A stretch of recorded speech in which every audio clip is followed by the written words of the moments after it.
L-Orkestra Filarmonika ta' Malta sospendit lis sur Mast Sergej Sambatjan wara li rapporti fil-medja internazzjonali qed jindikaw li ġie arrestat fl-Armenja flimkien ma' missieru. Sergej Sambatjan ilu mill-bidu tas-sena li għaddiet jokkupa l-kariga ta' Principal Conductor tal-istess orkestra waqt li kienu wkoll id-direttur artistiku tal-Orkestra tal-Armenja. Sergej Sambatjan flimkien ma' missieru qed ikunu investigati dwar allegat frodi fis-settur tal-proprjetà li jitratta art ta' skola mużikali f'Yerevan, il-kapitali Armena. Skont ir-rapporti tal-medja internazzjonali l-Uffiċċju tal-Prosekutur Ġenerali qed jakkuża lil Sambatjan li froda lill-Istat xejn anqas minn 2.3 miljun euro.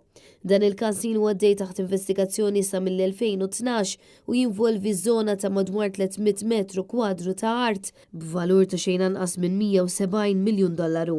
Il-kumpanija ta' Sambatjan kienet ipproponiet li tibni kumpless li jinkludi sala għal kunċerti u li kellu jiffoka fuq l-edukazzjoni. U għaldaqstant il-Gvern Armen għadda din l-art lill-kumpanija ta' Sambatjan iżda minflok dak propost ġie mibni ċentru kummerċjali ta' 17 solar. Dan l-arrest jista' jitqies bħala daqqa oħra l-immaġni tal-Orkestra Filarmonika ta' Malta. Dan wara li wieħed mill-uffiċjali kien ikkundannat fuq il-każ ta' tfajla li soffriet fastidju sesswali fl-orkestra, każ li dwaru anke l-kap eżekuttiv tal-MPO Sigmund Mifsud qed jaffaċċja akkużi.